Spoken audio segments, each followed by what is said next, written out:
What's going on, ladies and gentlemen, and welcome back to another episode of Elude Stalwart playing World of Warcraft Battle for Azeroth. Today we're going to be playing on Epicpro. He's our level 120 balanced Druid.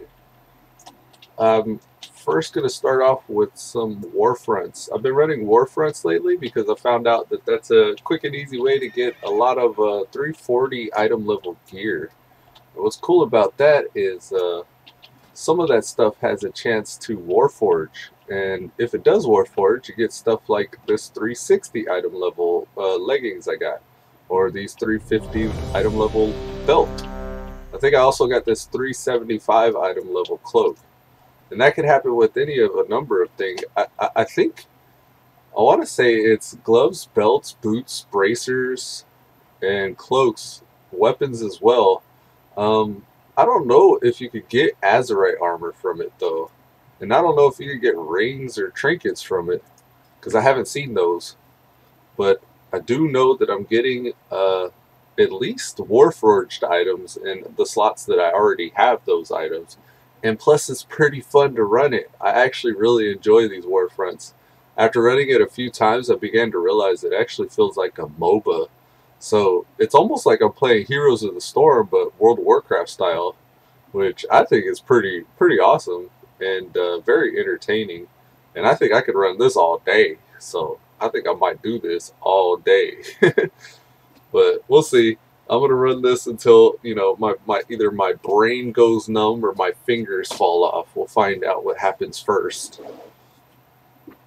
Now, I don't know if you guys are familiar with the Warfronts kind of process, but you start out in your Horde encampment, and you're actually being overrun by the Alliance. When you first start over, you have to kind of take your base back, and if you look at my battle map over here, just to the right below my mini map, you can see that we got to capture the Hatchet Ridge, which is like our lumber mill. That's where we get our wood supplies. And the resources that we need to control in this battle are wood and iron. And you get iron from the Dry Whisker mine. So you start out in the destroyed Great Hall. You have to rebuild it. And then we usually go immediately to the mine right after that so we can finish, rebuilding. And then we start collecting lumber, and using those resources we can do things like train troops and empower their armor, like with an armory, and build them stronger weapons. And yeah, it works like a MOBA. I'll show you guys what I've been doing though. I usually go in first, killing this veteran Sergeant Slade, and I'm a boomkin, so I can just stand back and throw some bombs. And I really like the Star Surge and Starfall abilities here, because I can really choose to whether or not I want a single target or AoE. And the boomkin's ready for anything. If I get too much aggro, I usually bark skin and wild charge out. Now, wild charge in boomkin forms actually like disengage, so it'll help me bounce back into way. And if they're still aggressing me, I can typhoon them back or war stomp them, and that usually keeps it to where they stay off of me long enough for me either to get away or for me to get back up. Alright, so we're going to drop into the mine here. We'll use our chicken baka. We got our flap. That helps us kind of like slow fall. I usually just tag everything.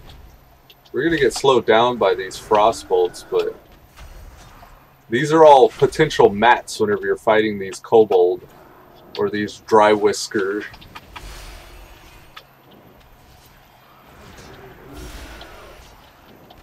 And we'll just nuke some of these dudes down.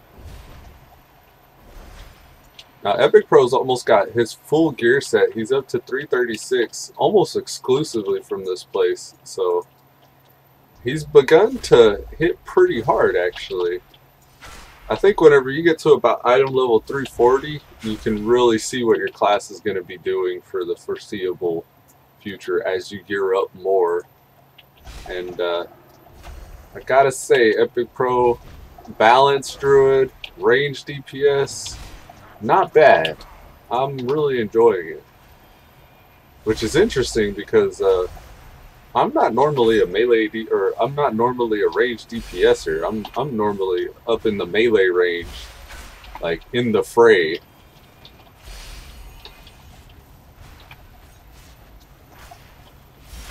One of the things that I like about this rotation is you're kind of flipping from, like, you're a balanced Druid, right? So you're flipping from the solar empowered abilities to the lunar empowered abilities.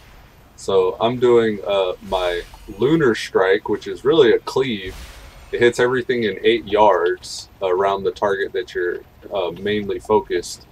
And then you can empower it with your Star Surge. And I think whenever it's empowered, it just hits harder, I want to say. I'm not sure if your Star Surge empowers it any more than that. Yeah, so it says launches a surge of stellar energies at the target dealing astral damage. Also grants lunar or solar empowerment. Lunar empowerment, whenever you're doing your Star Surge or your lunar strike, causes your next lunar strike to deal 56% increased damage and have a 15% reduced cast time. Right, so since this is your natural cleave ability when it's not empowered, it takes a longer time to cast. For example, 2 seconds to cast. Now, whenever you have it empowered, let's see how much. I'm going to empower it now, and it goes from 2 seconds to 1.7 seconds. So you're actually able to cleave a little bit faster than if you would have not had it empowered. Now, what I really enjoy is Solar Wrath, which is our single target ability. It does 4.5k damage, but whenever you empower it, it then starts to cleave. So it kind of acts like your lunar strike whenever it's all glowy. Now, it says your next Solar Wrath explodes an additional 57% of its damage to all nearby enemies and has a reduced cast time. So not only does it cleave, but it has a reduced cast time as well. And those are both modified by your Star Surge, which you're able to cast more the more you have your energy resource. Now, I'm not too sure what the resource is called. Yeah, I don't even know. Lunar or solar empowerment. I'm not sure what his mana bar or energy bar there is. But needless to say, you don't want to cap that. So whenever you're getting close to capping his energy, which is his lunar or solar empowerment, you either want to do your Starfall, like I did right there, the very pretty Star Shower ability, or you want to Star Surge, which is your single target version of that if you don't want to get threat on everything right away. Now I'm kind of doing like I do on my warrior, where I just kind of like tab target and just tag everything. And that allows me to just, you know, kind of adjust dynamically to the situation and cleave and spam everything. So this is why I think it's kind of like a MOBA.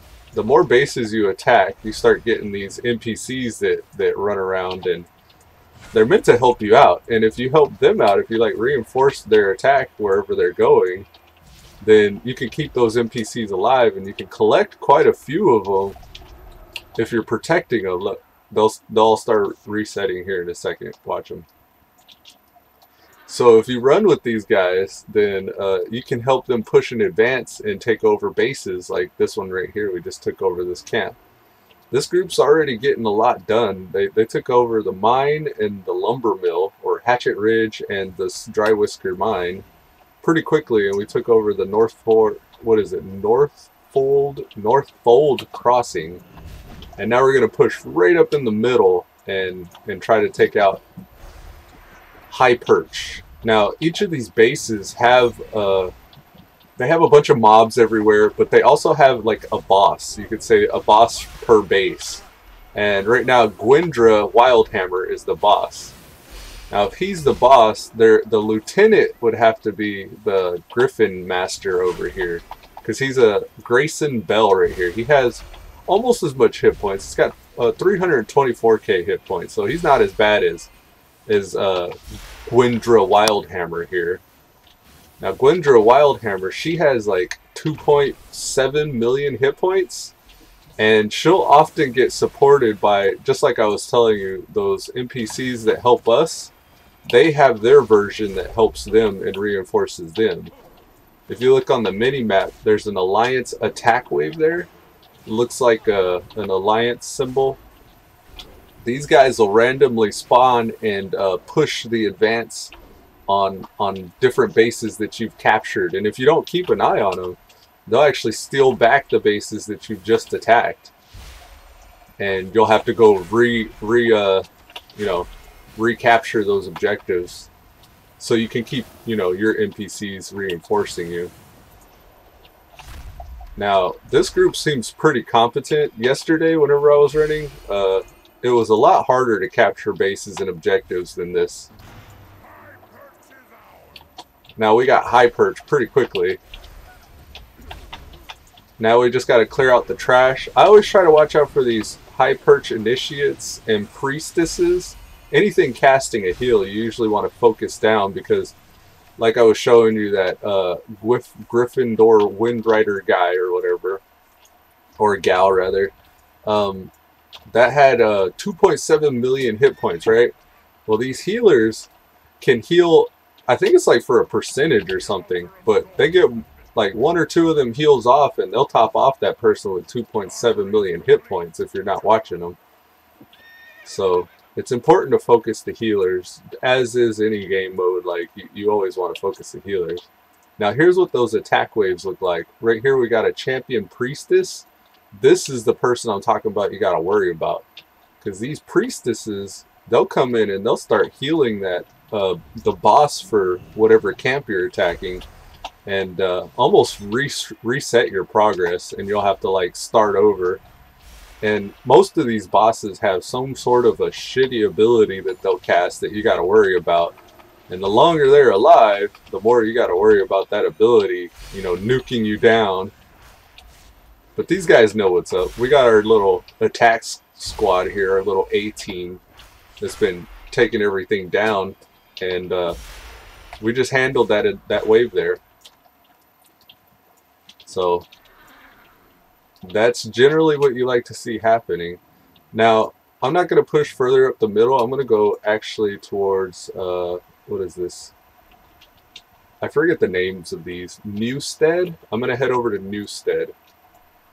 Another interesting dynamic is if you die for whatever reason, or like you get reset back into your base, you can actually train troops to help you, come back out and attack. And the more resources you have, like the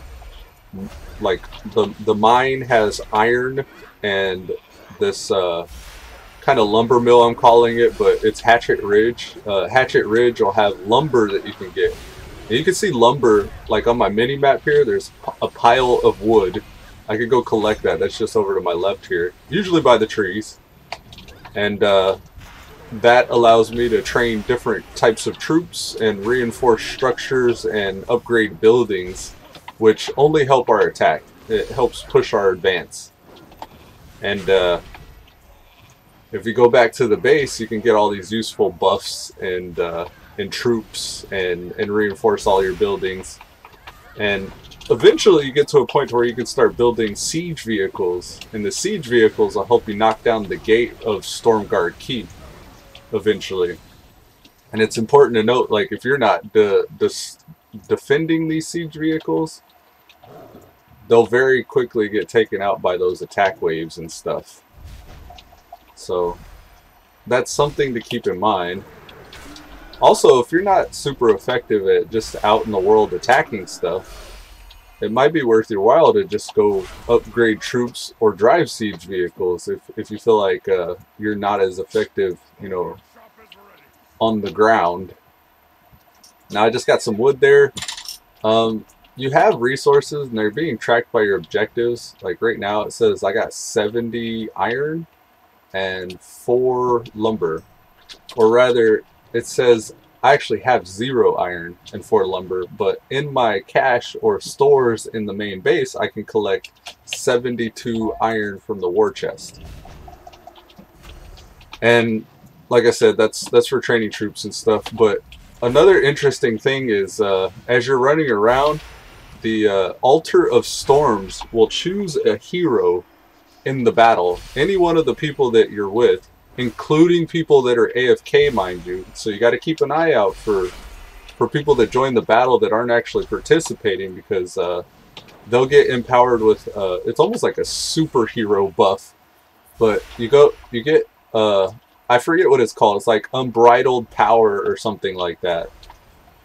If I get it today, I'll point it out and make a note. But if you do get this buff, use your Flight Master's Whistle. And there's some process to being able to use that in this battle that I can't actually remember at the moment. But you can use your Flight Master's Whistle and teleport back to the main base. And in doing so, I think it's the worship, what is it? The Altar of Storms. It's the one with the helmet there.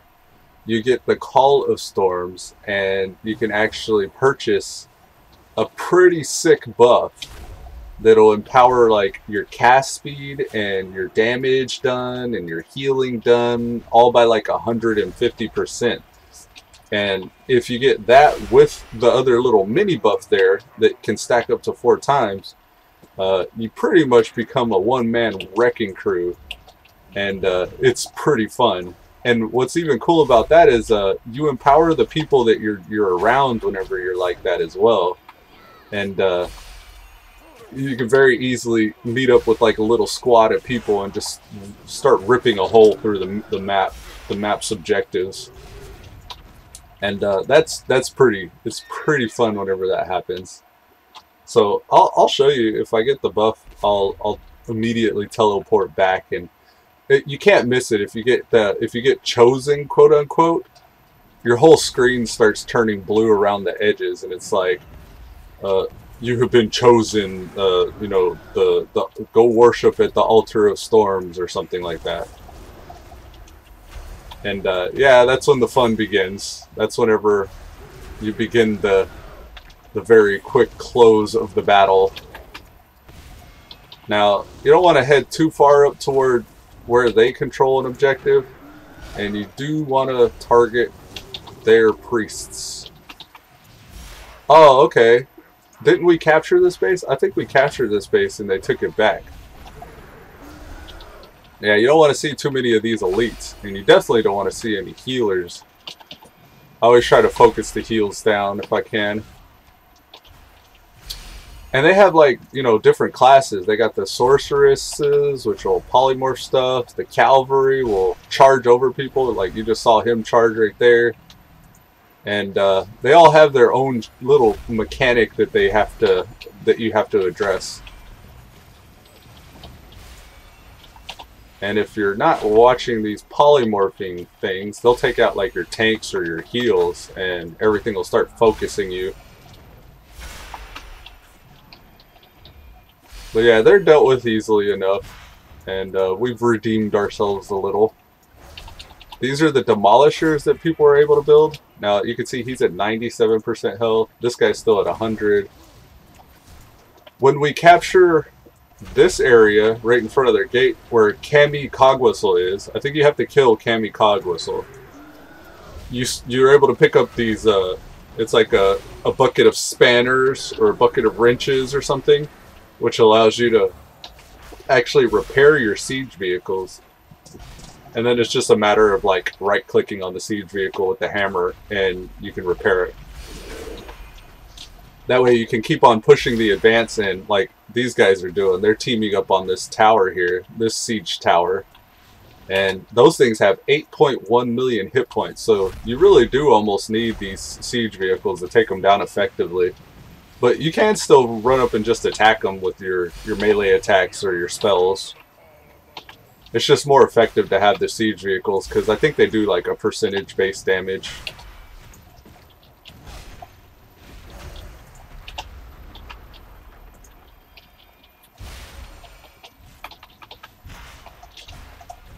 These little paladins, they're almost like warriors on the field. Now, we've got all the bases except for the one right here. Yeah, so we're comfortable where we're at. We do see an attack wave that's heading over to Newstead. We may want to go help those guys out. Just looks like one person over there defending. And it looks like another attack wave is going to reinforce that up there. So yeah, I'm going to head over to Newstead and help out this this defense party here.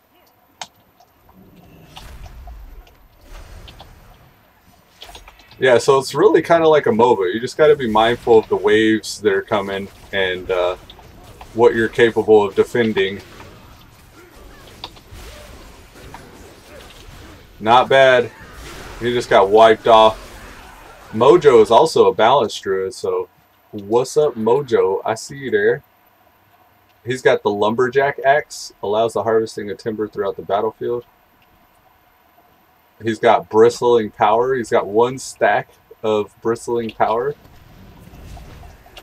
And that again is purchased at the Altar of Storms. And it just uses iron, I think. Maybe you could probably use wood too, I'm not sure.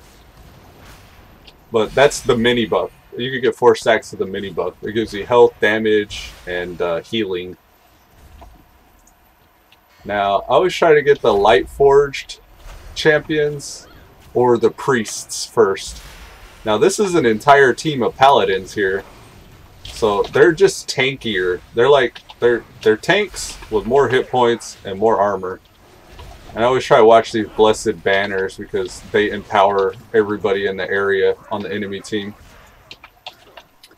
Alright, so since they took out that cog whistle guy, I'm going to head down here and grab a bucket of tools. This is the tool barrel that I was talking about earlier. So now I'm able to actually repair siege vehicles. And I was just kiting that guy around. Now, I'm going to heal this Demolisher from 97 up to 100. I want to check this Demolisher out. He's at 99. I'll give him a little top off.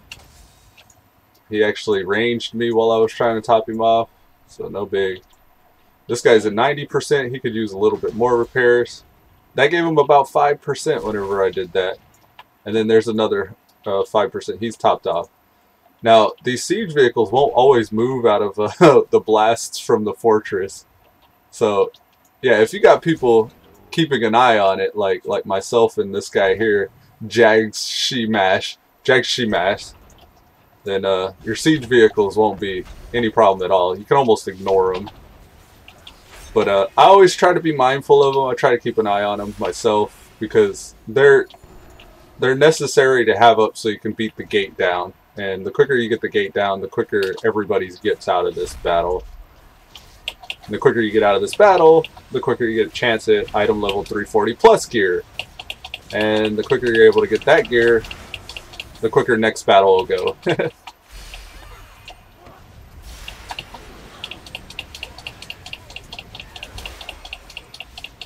Oh yeah, just wrecking shop here, that's all. I'm just tab targeting and cleaving. Let's get some solar and lunar fires out. And make sure this vehicle is repaired. It got down to 43%. What's cool is you can kind of spam click it. And just 5% at a time, you'll work it back up to topped off. I feel like there should be an achievement associated with healing these things sometimes.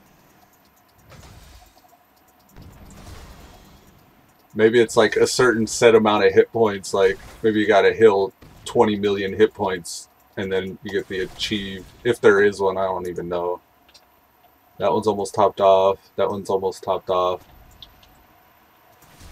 But yeah, there's nothing more important to do at this point than just heal these things.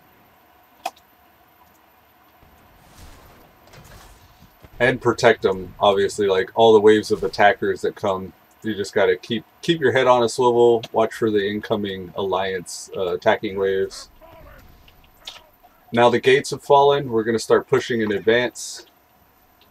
And we'll go take out Turellian. It's so gratifying being able to kill like one of the alliance players' main storytelling characters. You actually feel like you're doing something in the storyline when you get to kill off like a main character like this.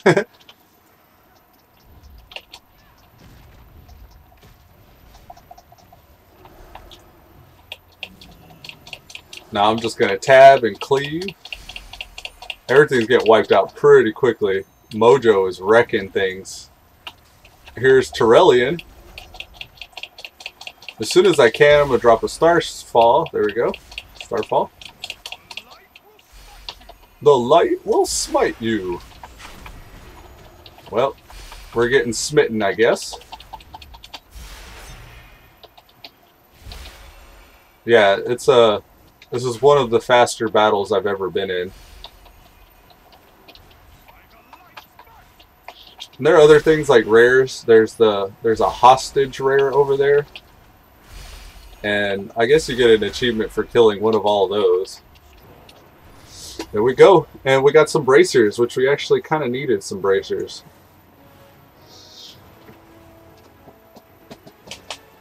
I guess we didn't need them more than the ones we have, but alas, there's still an item level upgrade.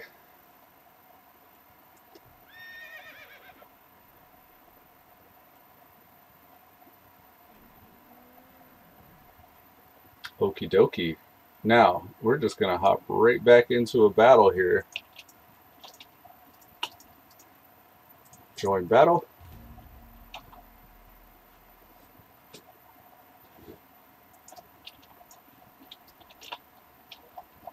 And I forget what I was doing outside of that. I may need to repair. I don't know. 87%? Yeah, I might need to. I don't know why I'm not tracking the repairs. Yes, I am. Okay, never mind. Now, I need to mail my hive mind to Wilda.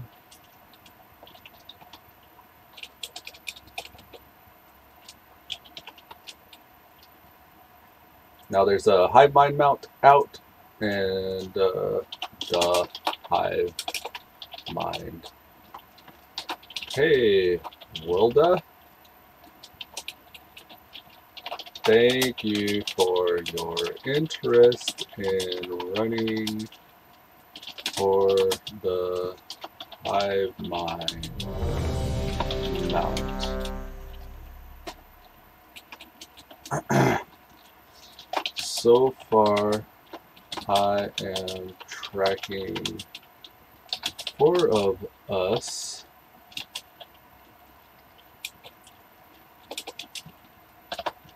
Sun Goku. Holy Scythe. You and myself.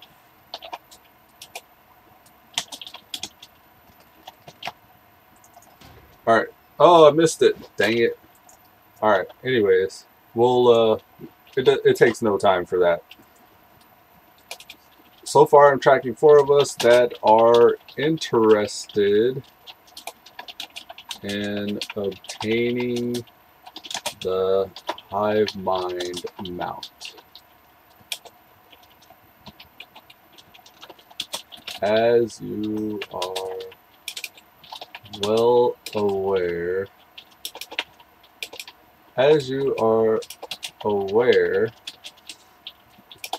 we will need 5 of us all logged in and grouped together in order to complete the puzzle objectives required to obtain the mount. I am keeping track of all who are interested and will assist in coordinating when we are able to log in. When we are able to run this,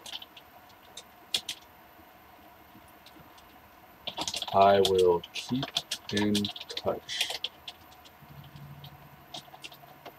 Okay, so, hey Wilda, thank you for your interest in running the Hive Mind mount. So far, I am tracking 4 of us, Sun Goku, Holy Scythe, you, and myself, that are interested in obtaining the Hive Mind mount.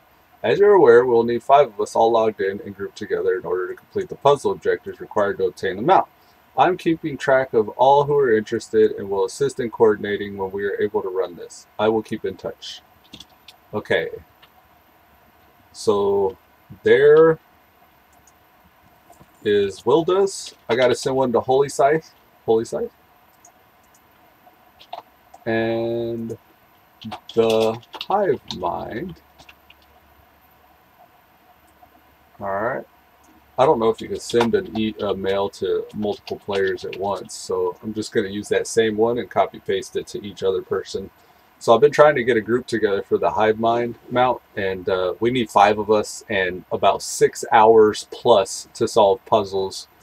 And I'm just trying to make sure that everybody's aware that we're getting more, and I'm going to have to figure out a day that we can all log in at the same time to do this. So far I'm tracking 4 of us. So this is Holy Scythe. I'll just replace that with Wilda. Sun Goku, Wilda, you, and myself that are interested in her. As you were aware, we need 5 grouped together. I'm keeping track. There we go. Okay.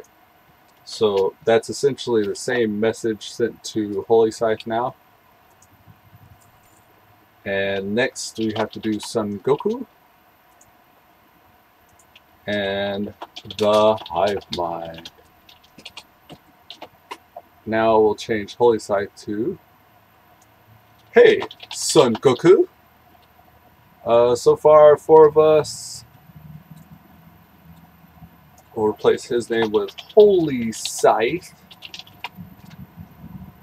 Holy Scythe, Wilda, you, and myself that are interested.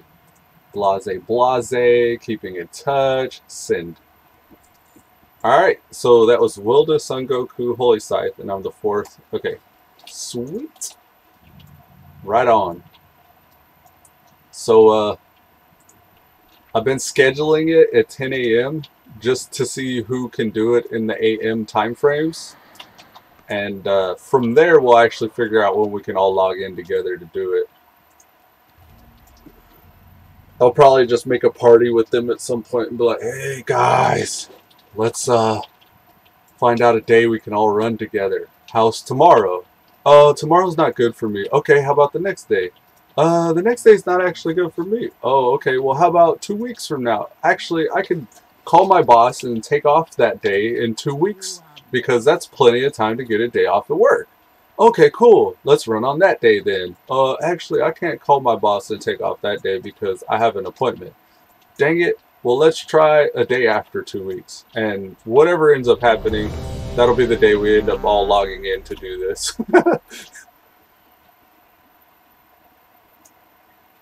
And I have this sneaking suspicion or this feeling that that one sit down to do all the puzzles probably won't be enough. We might have to reconvene multiple times and pick up like where we left off a few different times in order to get this mount. But that's all good. I mean, I don't mind. I'm willing to be flexible in working with people's schedule to get this mount. If any viewer watching this is interested in getting the Hive Mind mount, if you have an North America's Horde character and you're part of the Stalwart Vanguard, the community in the social media listed below, or if you want to just whisper me in game and become a part of the Stalwart Vanguard community on the NA Horde side, you are also welcome to participate in obtaining the Hive Mind mount. So, yeah, hit me up and we'll get you scheduled in. Like, there's no one saying that we have to be all guildies in order to run this mount.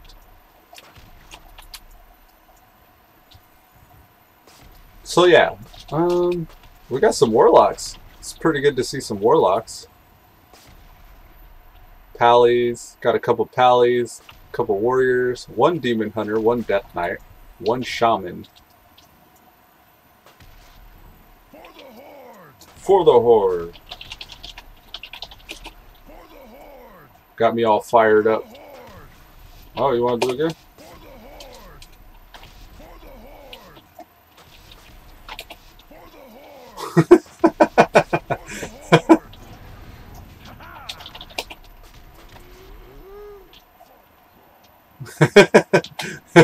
Got all fired up there. For the Horde! I got so fired up I had to move.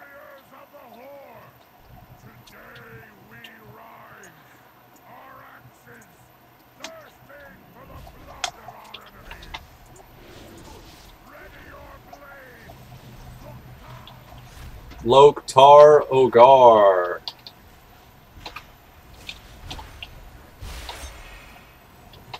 I don't know if I'm going to get hit by that. I think I did a little bit. No, I didn't get hit by it.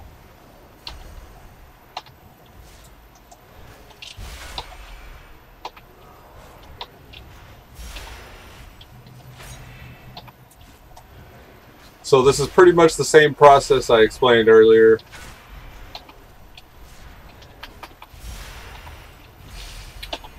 Killing the veteran sergeant, then we're gonna hit up the mines. I mean, you could take on the objectives in different orders if you'd like. I think the reason why we go for the mines immediately after we kill that guy is because once we get them resources rolling in, we're able to then start creating our siege vehicles as quickly as possible. This guy had a glider, pretty smart, pretty smart.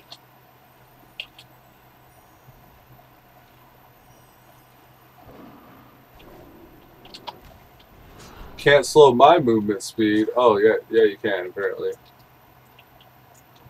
Oh, shape-shifting. I think when you shape-shift, you remove movement impairing effects.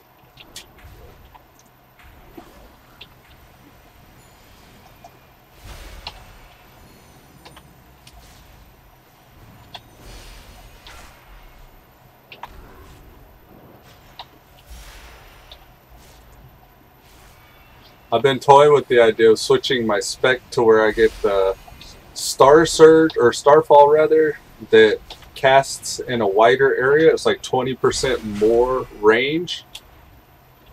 And as long as I'm within that, I'm able to move while casting. I thought that'd be a pretty interesting talent to try out. I haven't picked it yet, but I am pretty curious about it. I'm referring to the talent called Stellar Drift. Increases Starfall's radius by 20%, its damage by 25%, and allows you to cast while moving. And I guess that damage increase is to supplement the damage you lose on single target fights when you would normally Star Surge. I think you find yourself Star Falling instead. But casting on the move sounds pretty interesting. There may be certain raid encounters or fights, even maybe certain mythics even, where you probably want to pick that talent. Like, what comes to mind immediately is mythic with quaking. It would seem like it'd probably benefit you to be able to move while casting in a mythic like that. Strike hard. Oh. Now I'm going to assist in capturing this over here. We already got some of our NPCs fighting. Please don't kill my NPC friend. Yes, I saved you. And you can heal these guys. Nice. There you go, Thunder Bluff Tauren. You're welcome to San Diego. Excuse me. Kick AFK, please. This is a problem. Quite a few battles you enter in will have people that are just AFK. And they're really just there for the gear. They don't want to try to do anything to help accomplish the objectives. And they get rewarded for being AFK the whole battle with a nice piece of 340 or above gear. So you really want to watch out for them, folks. You don't want these healers being left alone, because they will top off your lieutenant there. He's at 600k hit points. Keep that in mind. Looks like we got a priestess that might be coming in here. Nah, he's just a veteran foot soldier. We'll let him run past so we can kill this lieutenant.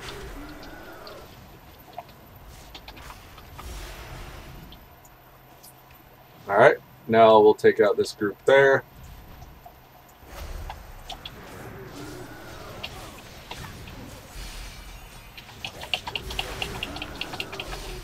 Oh, I may have bit off more than I could chew here. Ugh. Get away from me. And that's what it looks like when you die. Oh, jeez. Now, you don't want to die if you have that buff. The Altar of Storms, this is where you get res. This is also where you go obtain that buff. And if you have that super cool buff, the one-man nuke machine buff, you don't want to die because you lose it. And what you get is the Essence of Storms whenever you're empowered or called to come pick it up. And it picks a person at random, which is why it's important to kick the AFK people. Because if you have somebody that's AFK, they can potentially just sit on that buff and not actually be contributing to the war effort. So there, it's 10 iron ore per stack of bristling power. You can get up to 4. I ran out of materials, so I wasn't able to get more than that. I ended up with 30% damage, 30% healing, and 30% more health. That stacks with the big guy 150% buff. And yeah, you become pretty 40% plus 150%. Like, you get almost a 200% everything increase, which is super sexy. I think I'll just single target. I think we got a priest healing him. No priest.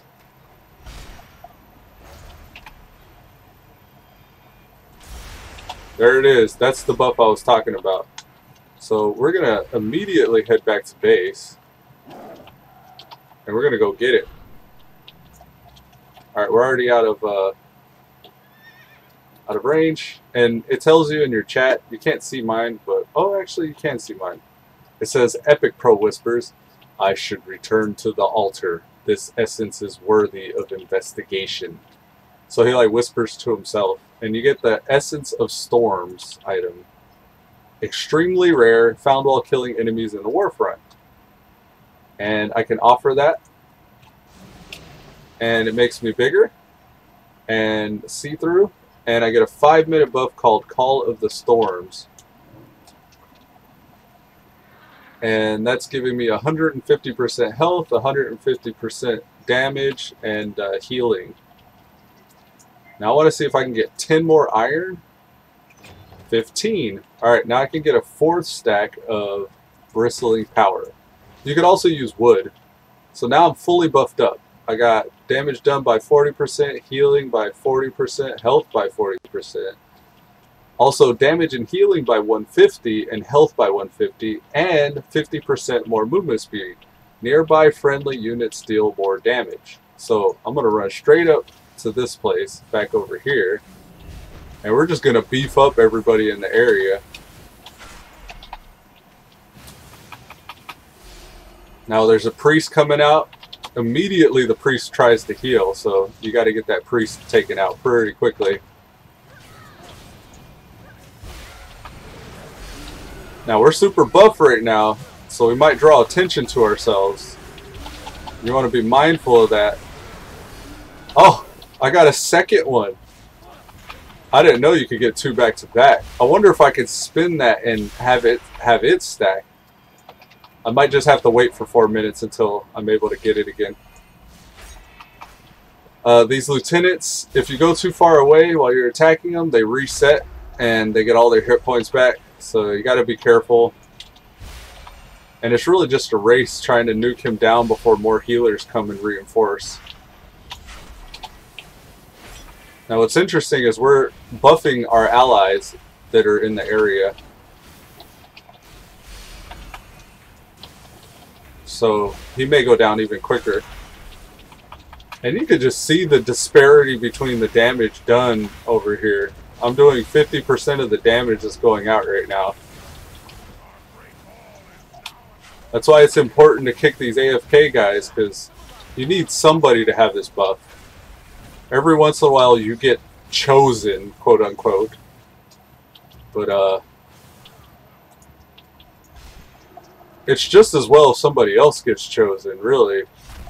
And you want to see if you can be around that person, because it buffs your damage as well. It looks like Havoc's CZ might be... No, he's not. Never mind.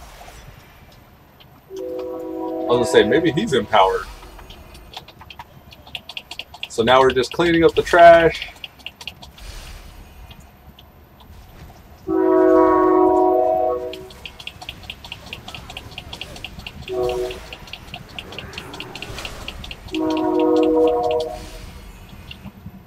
Alright, they're taken care of.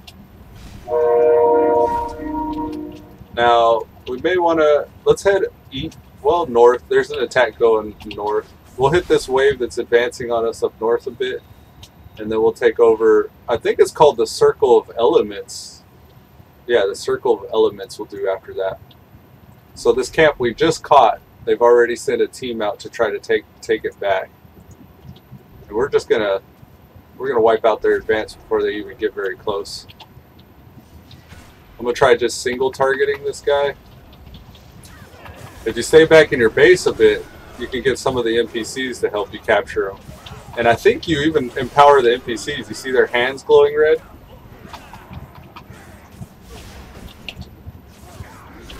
And I'm just sitting on this second buff. Let's see. There's a priestess here.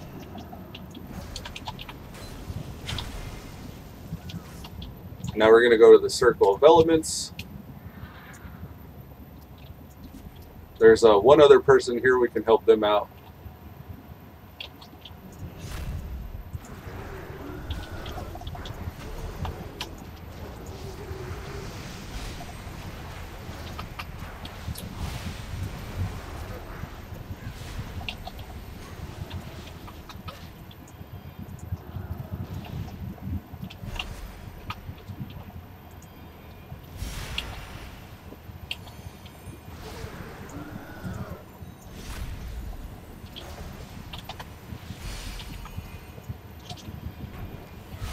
Gotta watch that priestess. There's one hiding back here.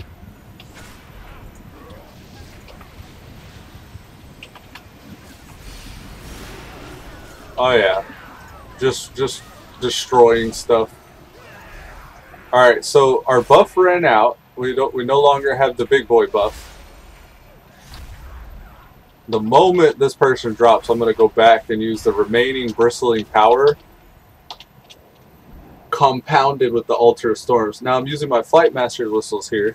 I think to get the whistle unlocked, you want to keep an eye out for quests that you see in the area. One of those quests, and there's quite a bit, will actually come out and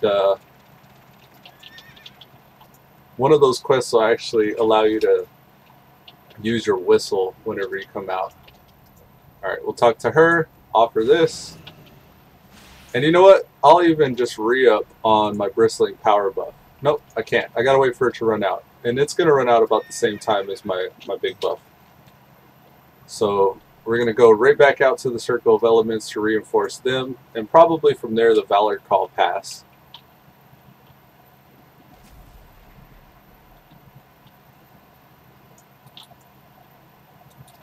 I feel like I'm running slow because I'm all like super huge. Oh, nice. They've captured this one for us. Right on.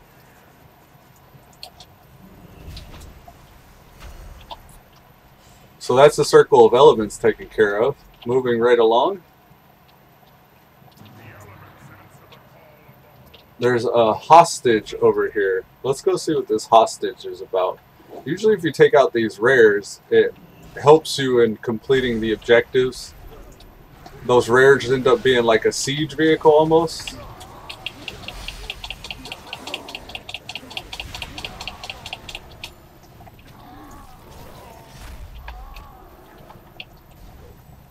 These guys are knocking back and stunning.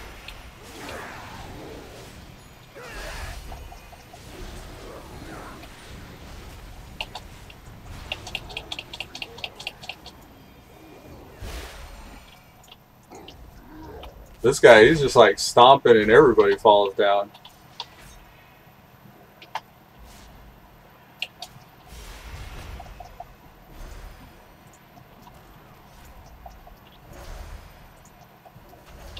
Alright, looks like we freed the hostages.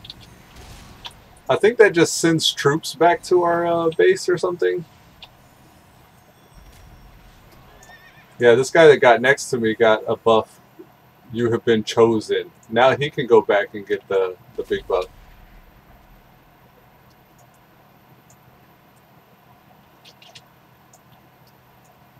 Angry Bull.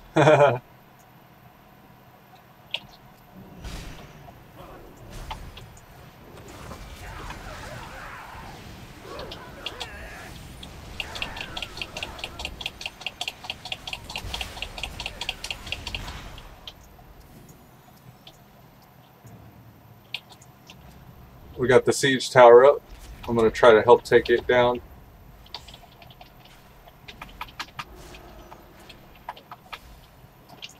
Oh, we got a blessed banner over here. I didn't realize we were being pushed back into our base a bit. We got to clear the way for the siege vehicles coming. And we'll take out Cammy here, Cammy Cogwhistle, while we still have 2 minutes left on our buff.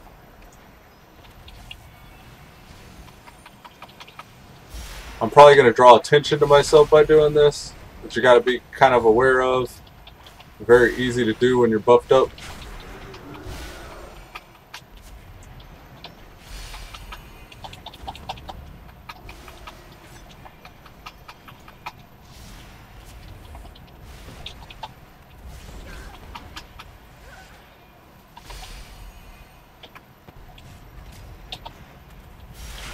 Now, while we're fighting Cammy Cogwhistle, we want to kind of be cognizant of the Priestess and the healer types that come out, because he can get topped off very easily after you did all this work to nuke him down.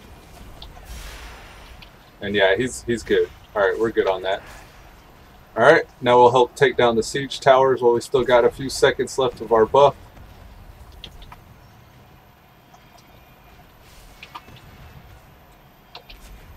We'll compound it with our Boomkin buff.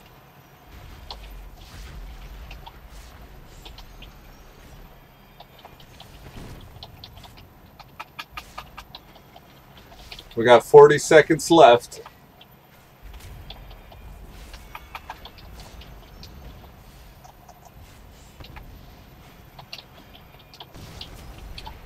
Oh yeah, I feel like we did what we were supposed to there. Well done, folks. Yeah, for the Horde, buddy. Now we can get some tools in case the demolishers need repairs. Looks like we got an alliance advancing on us from this direction, in the east. So we're just going to go reinforce them guys.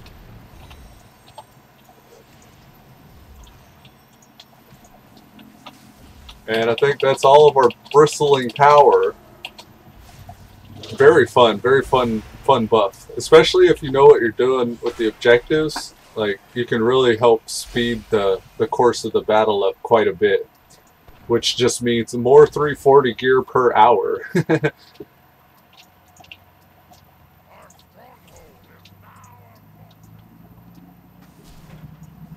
Now, if I really wanted to keep up the cheese a little bit, I could head back to the base right now and get more bristling power.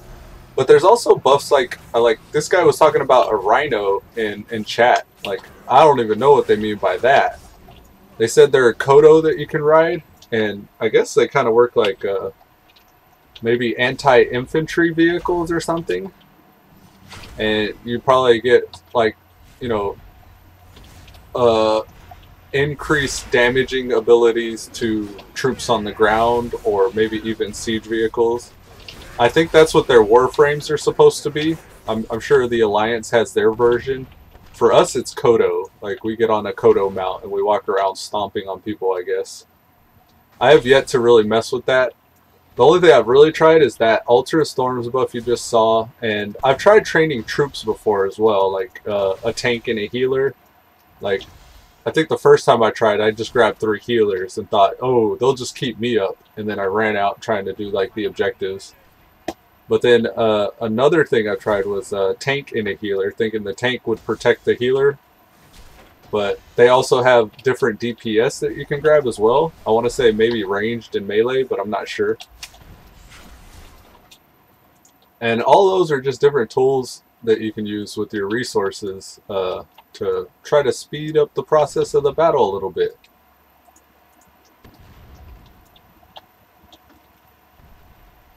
Now we're just waiting on the gate to fall. Right now the gate is about, I'd say about maybe 10%.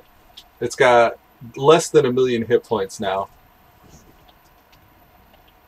It starts with 5.4 million, and you can see in my bottom right corner above the damage meter, it's at 500k, it's going down to 400k, 300k, and that's just because we're keeping up our siege vehicles. And protecting them is the key thing. Now the gate's fallen, so we'll kill this elite right here, and we'll start pushing the advance.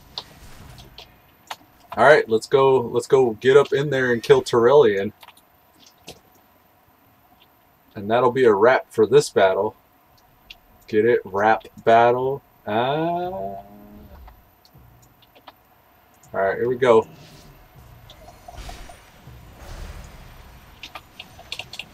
I just like tab target spamming,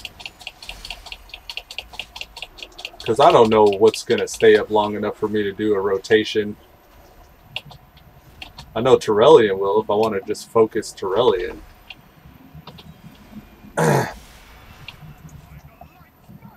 By the light's might, by the light of the moon. Look, something hit me and I got hurt pretty bad there. Turellian will do these Blades of the High Lord, which is just that cone effect you saw. So it's in your best interest to stand behind him. And then he'll also do that Spiritual Hammer. Ooh, that actually hurt quite a bit. Here, let's eat a Lock Rock. So that hammer thing sucked.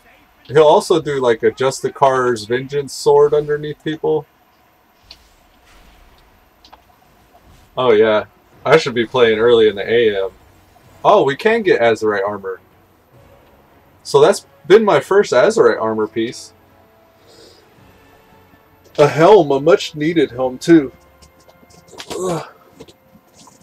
I'm gonna go to Mr. Robot, ask Mr. Robot, and I'm gonna find out if I can get an optimal strategy for that. A little jarring, my window opened right in front of my face a little. Okay, here we go. Join battle. We'll queue up. We'll throw this on. And there. That's Mr. Robot. I don't know what happened today whenever my computer started, it threw my screen off a bit. I don't know why. So I've been having to redo my sources. Alright, it's telling me to get Power of the Moon, Earthlink, this and that. Alright, cool. We'll go back here. I don't know if I can spec this in the battle. I got 11 seconds. I have to wait for this animation. Power of the Moon. Okay. I'm just going to enter the scenario. Hopefully I can finish that in the battle. I don't want to miss the cue. Earthlink. Azurite energy courses through you, diminishing down 13 power through. Okay. Diminishing down 13 intellect, cycling every 12 seconds. Interesting. And it tells me to pick what I want here. Gem Hide. I like Gem Hide for the most part. Makes me a little bit tankier. And then this one just empowers everything else. So that's a 345 helm we just put on. Not bad at all. They've already started the battle.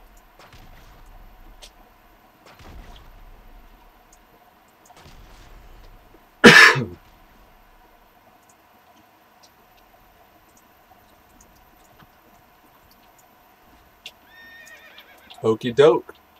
Let's see where that lieutenant's at. We'll get a hit off. Yeah, buddy.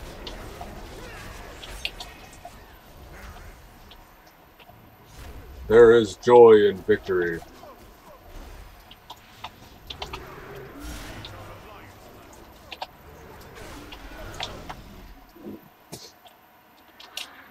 Same thing, we're going to hit up the mines. I always develop a process for these things that I run over and over.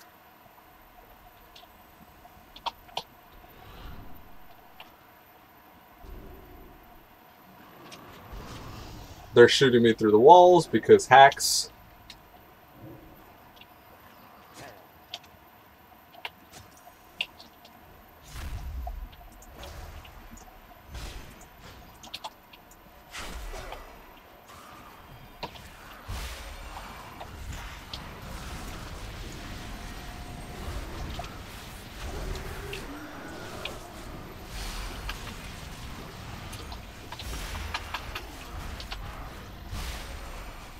I tried to pushing back there, but it didn't work. I'll just continue my single target damaging rotation. The ideal here is I'll get up to 3 stacks of empowered Lunar Strike or Solar Wrath. And I just want to pretty much play,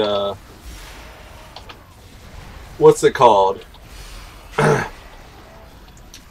The name of the game where the gophers pop their head up and you whack-a-mole. So I play whack-a-mole between Lunar Strike and Solar Strike to keep them from reaching 3 stacks.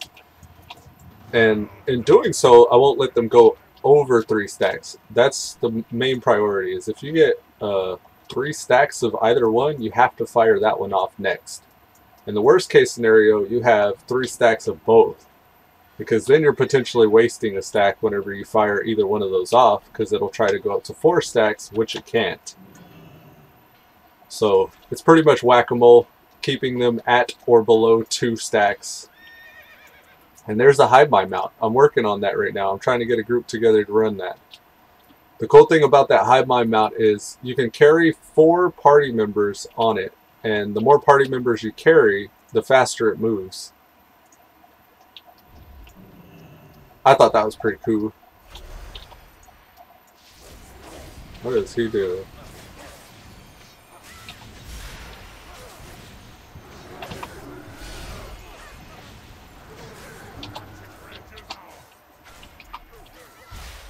Goodness.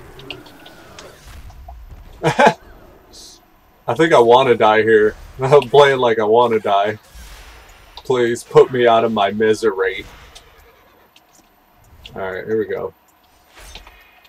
So we got 3 stacks there. We're going to fire that one off immediately.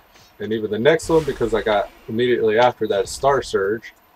I was a little too involved with my rotation there. I should have quickly moved. Watch for that charge. Stop what you're doing when he starts to charge. And yeah, we're just barely going to survive that. So it's very punishing if you're not addressing their mechanics properly. which I like. I think that's a good thing actually. Because you can't just face roll.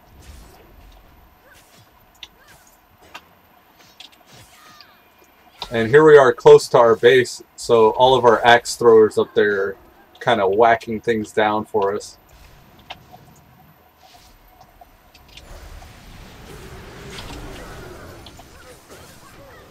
Now, we don't want too much attention too fast, because that'll happen. Run for your life. And the further up in your base you run, the more likely they'll just reset or get killed off by your guards. So, it's always good to just run to safety. Now I got healed. I don't know if that's by an NPC or if that's by... Yeah, that's a player. Thank you. No, that was a troll. No way a troll healed me. Or a hunter, rather, healed me.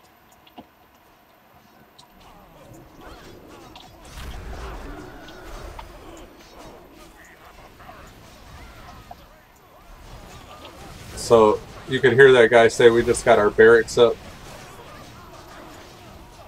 I'm just going to take out these little non-elites, because there's a lot of damage going out right now. And it's easier to kill a non-elite than it is an elite to get, like, at least a damage source to stop attacking. And now we'll start focusing down the biggins.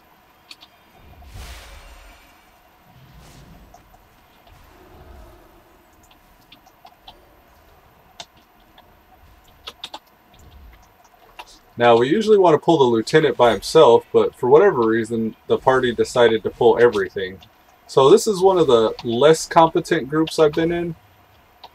And from the looks of it, we got a paladin. I think that's who Lieutenant Velen is, actually. We just want to make sure there aren't any healers that are up healing him. As far as I can tell, there aren't, but I can't really see from all the overlapping nameplates. You can tell if his hit points go up, there's somebody healing him, though. So as long as that number's still going down, we're fine.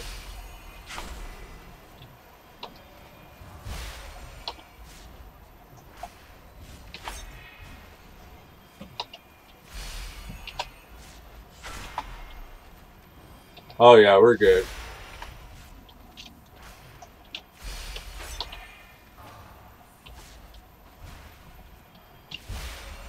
Well done. Like right now they got Storm Silver armor and Storm Silver weapons. Did you see that? So I guess until we get our armory up, we can't counter that. Yeah, they're buffed up. So I think it's a matter of capturing these other bases and objectives to the left and right. I forgot to move out of that charge. My own fault there. Watching for charge, move out the way. And now we got our NPCs coming to help us. All that armor does is it keeps the NPCs from rolling over them.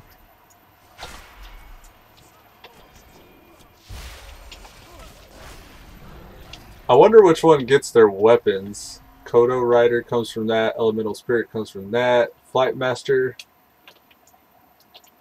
So with the Flight Master in the middle of the map, we can control, I guess, flying to different rotations. Or different maps. Different areas of the map, rather. Jeez. Oh no. Run for your life. Way to lock rock. I clicked on her. She said, "Will you stop touching me?" Nice. Alright. It looks like they're pushing the advance over at Newstead, so I'll stay over here and reinforce them. Trying to focus the Paladin.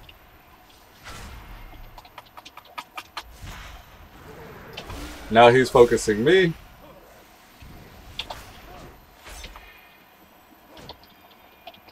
Looks like we might have a healer back there.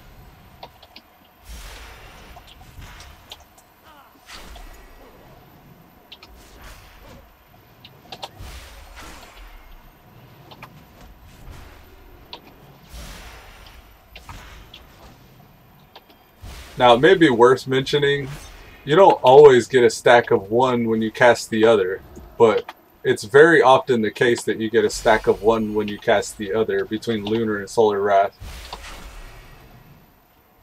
You see them arrows?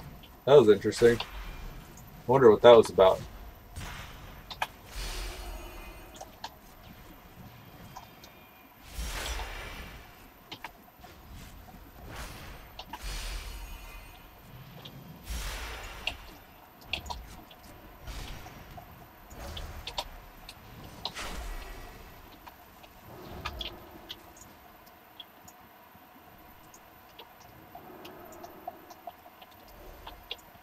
Alright, there's a healer. The Crusader, light bringing. Yeah. Now he won't get healed.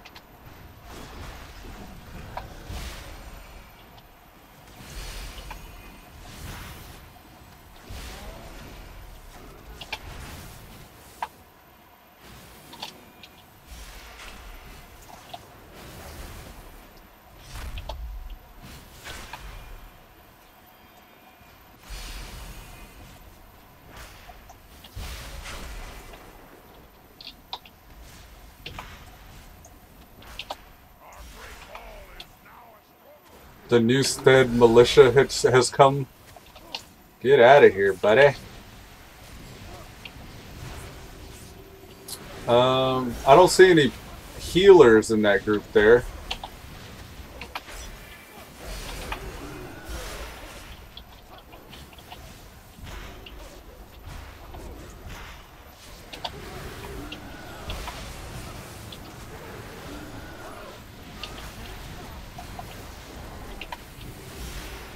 There's a healer there. Just want to make sure we silence that healer. There we go. Alright, we took out their main leader.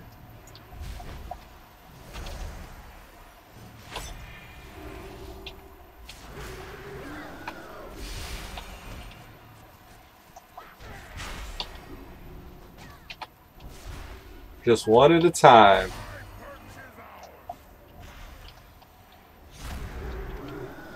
And then we'll clean up all these adds right after that. Because these guys are pushing damage out unmolested.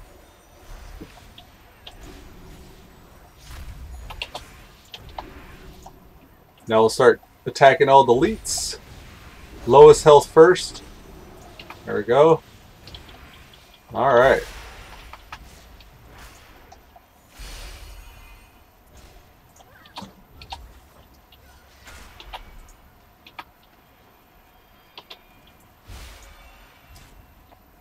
Alright. Well done. Now we control all the flight paths. Now if we had enough iron, which we do, I'm going to go try out a Kodo. I want to see what that's about. And that's Newstead. Alright, we'll do Krazel, Flight Engineer Krazel. Or Flight Engineer Krazel. So I can afford a Kodo. I'm going to see what it takes to get a Kodo and what they do. Because I only just saw those last match. I want to say you talk to this guy. Oh, it says I could afford one. Spend iron and wood you could. Oh, okay. Alright, so we got to go back to the main base, then back here. Oh, I see. So you can only fly from that mid location, apparently.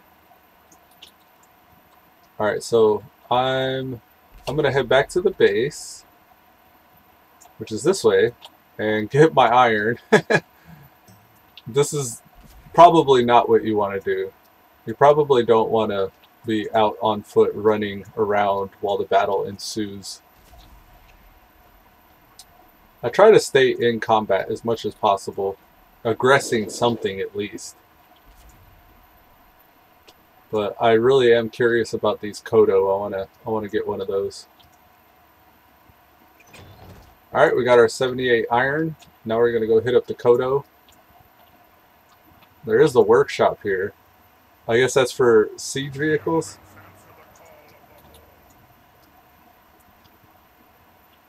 Kodo. I want to see Kodo. So I'm just going to beeline it that way.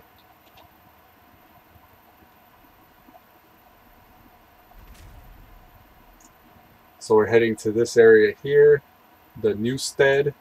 Looks like there's an Alliance attack wave heading in that direction. I'm going to see if I can mow those guys down with the Kodo. Oh yeah, they're hitting hard too. It's because they still got buffs. There we go. We have war drums. The haste of nearby allies is increased.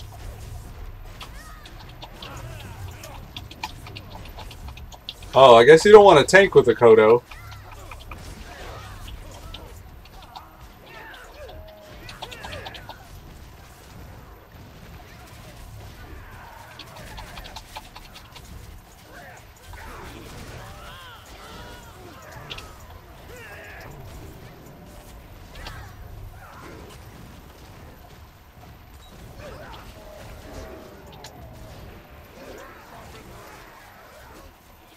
And that's our Kodo. Kodo's dead. That was quite expensive.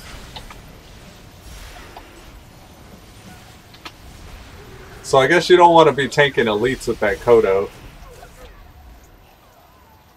I think it's because they still got their increased armor and weapons.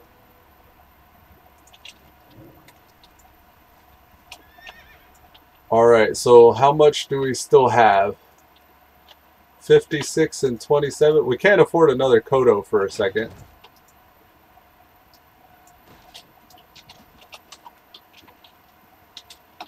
We're just going to reinforce these siege vehicles, I think.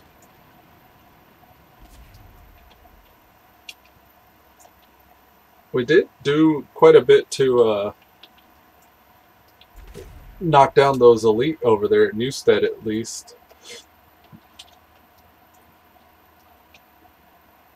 Actually, they pushed our camp enough to where they captured it. All right, so let's go help get it back. Oh, really? Spider hit me from the ground, and I was in the air. That's something I've noticed more than once, where your character's floating in the air, but still touching stuff that's on the ground, or getting touched by stuff that's on the ground. And that's a little immersion breaking, in my opinion. It's like, am I in the air or am I on the ground? Like, the animation should make it look like it could actually happen. Like, I want to see that spider jump up and smack me if it's capable of that. Or I want to see, like, I don't know, my character not fly so high in the ground if he's able to get attacked by something on the ground. I'll take out these, can't attack that? There we go.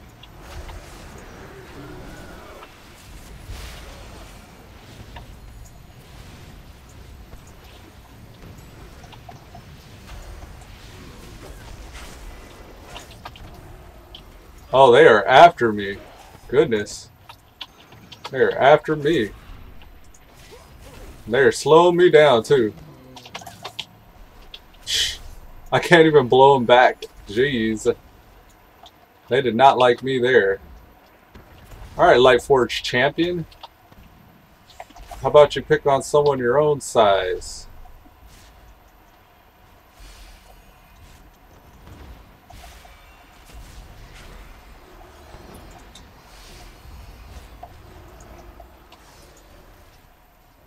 He's getting healed somehow. There's a healer somewhere. I think that was the healer.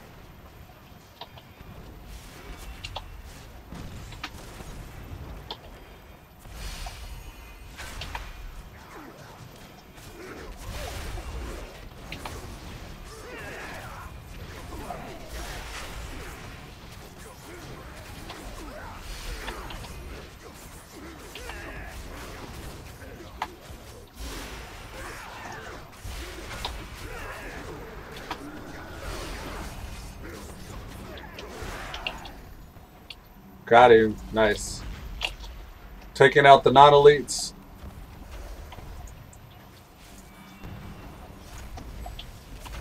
because they're just easy to kill. There's a healer. We're going to interrupt that heal. Even if the healers are non-elite, they still heal the elites. I think it's percentage based, so still a good idea to focus healers down first. Always, in any situation, you should always focus the healers down first. As soon as they cap that, I'm going to grab some tools and start watching over our siege vehicles. Alright. Siege vehicles are coming down now. And they still got a pretty good amount of hit points. All of them are topped off still. So now we're just watching these attackers, and defenders rather.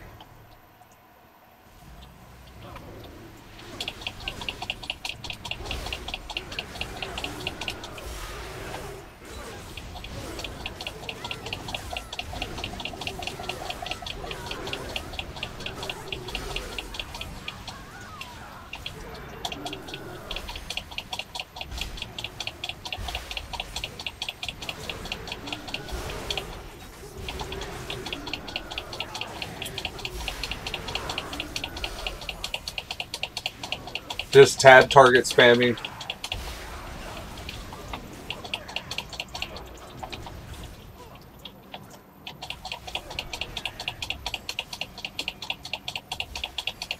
So if you have no empowerment and it's a AoE / cleave situation, just spam Lunar Strike. And then after you get empowerment, spam whatever's empowered before it gets to 3. So right now I probably need to start focusing more on single target, just because all these paladins tend to hit pretty hard. And let's keep our demolishers up. I'm just going to spam heal this one here.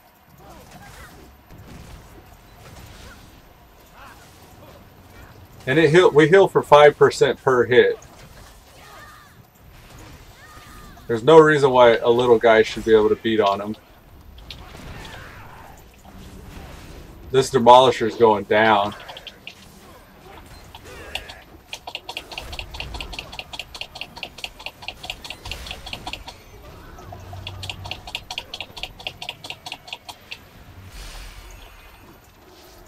Let's heal it up. It's at 6.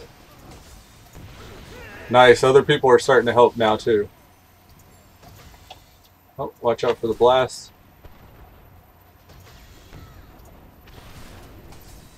Yeah, buddy. This guy got low. Nice. Let's top this one off. Sweet. Where's the next one? Did we lose the Demolisher? Yeah, I don't know what it was, but this battle, it appears as though they're a lot more aggressive. I think it's just the group, to be honest. I think the competence of the group really matters in the large scheme of things. Whether or not they're attacking and defending the proper objectives, using the power-ups and the buffs.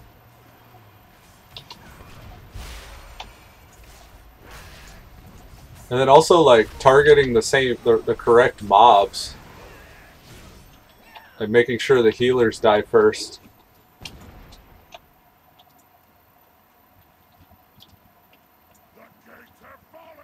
Alright, the gates are down. We can start pushing.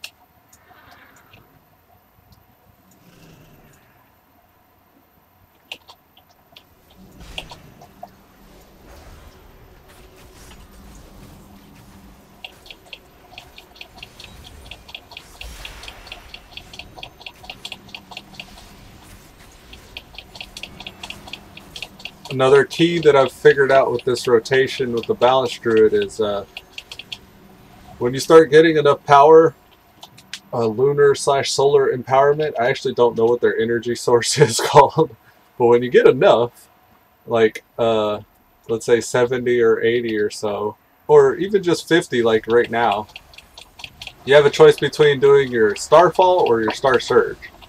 Or I think of your single target or your AoE ability. And that's how I meant. That's what I do. I just like, I think to myself, is this an AoE or a single target? Single target. All right, so I'm gonna use my Star Surge, which will boost my other abilities. Oh, that hammer! All right, watch. Oh, this tank actually knows the deal. He's facing him away. All right, then it's just a matter of us staying out of melee range, really.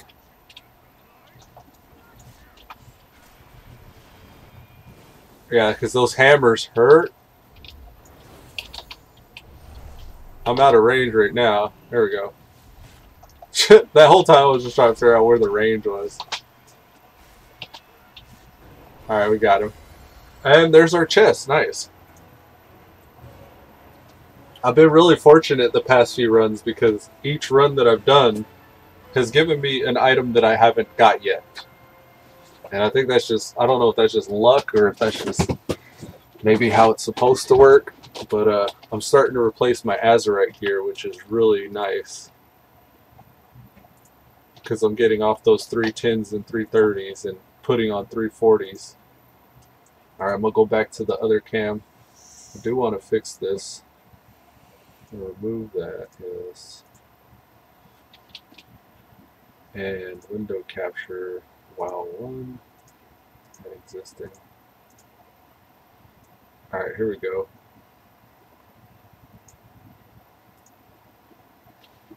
Now it's proportionally correct. I'm going to paste in the string of code I got from my add-on. And it's telling me to grab this one. Streaking Stars, Gut Ripper, and then my choice, and then Azurite Empowerment. And I'll notice now my weapon enchant is saying switch to haste now. And my gems are saying switch to mastery. Because I guess I've hit a threshold to where it's important to change. I can't afford that at the moment, I don't think. So I'm just going to chill. But yeah, I'll do what it says. I'll get Streaking Stars. While Celestial Alignment's active, your damaging spells call a Streaking Star, dealing an additional 1451 damage when they're not a repeat of the previous ability. Okay. And now Gut Ripper. Your damaging abilities have a chance to do 1500 damage. I think it's actually physical damage. So I can do physical damage from ranged attacks, which is pretty cool. Gut Ripper occurs more often on targets below 50% or 30% health. Switch Hitter, an ability of my chosen affinity, grants a bonus. So I can get a Leech if I use my Star Surge. It can actually give me health. Or I can just get a bubble. I prefer to get the bubble because right now I got 8.2k damage being absorbed. If I get this one, that'll add another 8k on top of that. And I tend to prefer getting this ability, the Resounding Protection, for just running around. Like while you're mounted, it's that much more that enemy mobs in world quests and stuff like that have to eat through before they're able to dismount you. So now I can run around with almost an 18k bubble on me, and it'll refresh every 30 seconds. And that's usually all you need in order to get away from being dismounted. So that's pretty nice. So just from doing Warfronts alone with Epicpro, I've gotten him almost up to a 340 item level. Now, it can kind of be a little like repetitious and stuff. And I guess in that I lucked out because I don't mind it. I'm enjoying it. Sand shifters. I don't know where I can get sand shifters. Can I get any here? Because I could be fishing in between battles. Let's see. Professions, fishing. Let's go fishing. I want to see if I can get sand shifters from here. That'd be too awesome. Some midnight salmon, some slimy mackerel. I like slimy mackerel because that's how you make your fish and chips. So I could just literally stand here and fish in between battles. Chain belt, that's good because it sells for 2 gold.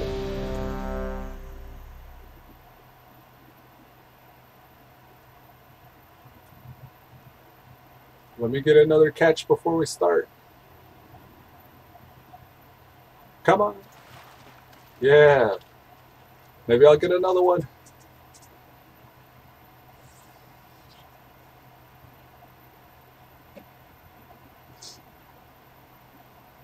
The weekly this week is Sign of the Warrior. The final boss of each dungeon drops an extra item. Or the weekly consists of completing 4 mythic dungeons. So at some point on Psycho and Epicpro, I need to capture 4 mythic. I need to complete 4 mythic dungeons. Looked like I caught a sand shifter right before the battle begun, but it didn't give it to me.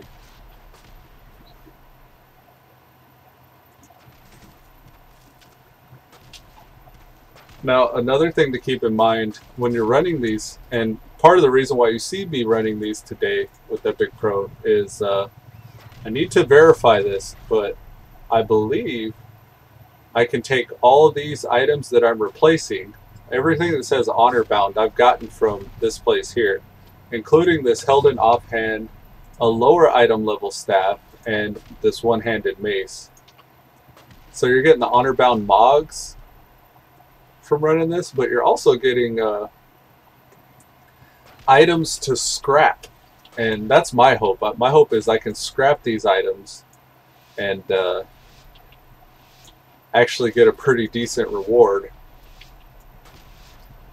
Like Expulsum, I think this Expulsum's, yeah, it actually comes from the Scrap-O-Matic, so that's used for crafting, and what I need to do on Epicpro is craft his trinkets, and that's why you find me in here, because I'm an alchemist, and I'm trying to craft this Endless Tincture of Fractional Power, which is an item level 310 item, as well as this one here, the Surging Alchemist Stone. And they each have their beneficial effects, but at the time when I began doing this, I really needed trinkets. But since then, I've gotten higher item level trinkets. So I want to craft those just to see what would happen. And maybe I could get one to proc, and it actually would go above item level 310. But I don't know. At this point, now that I have a higher item level trinkets, maybe I don't even want to do that. We'll see. We'll see.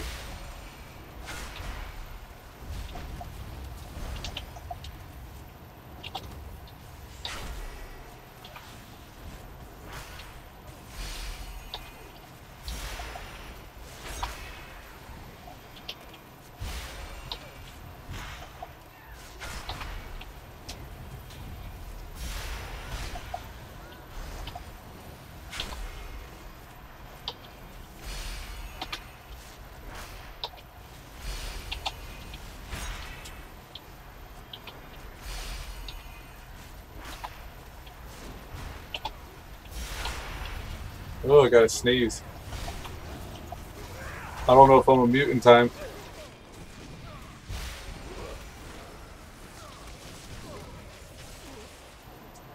Oh, excuse me, I sneezed there.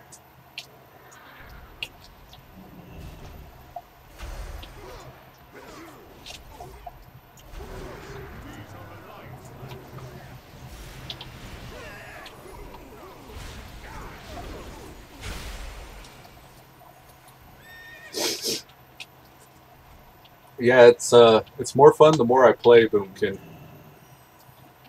And that has not ceased. That statement has not stopped being true so far.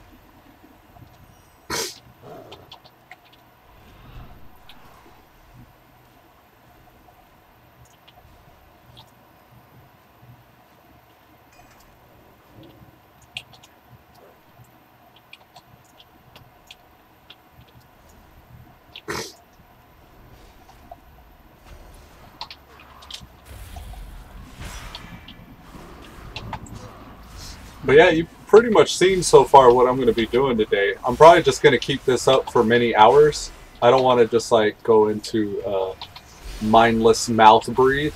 So I think I'll probably start streaming again today whenever I start doing something different. So for the time being, this is where I'm at. This is what I'm doing. And we'll see you guys next time. Peace.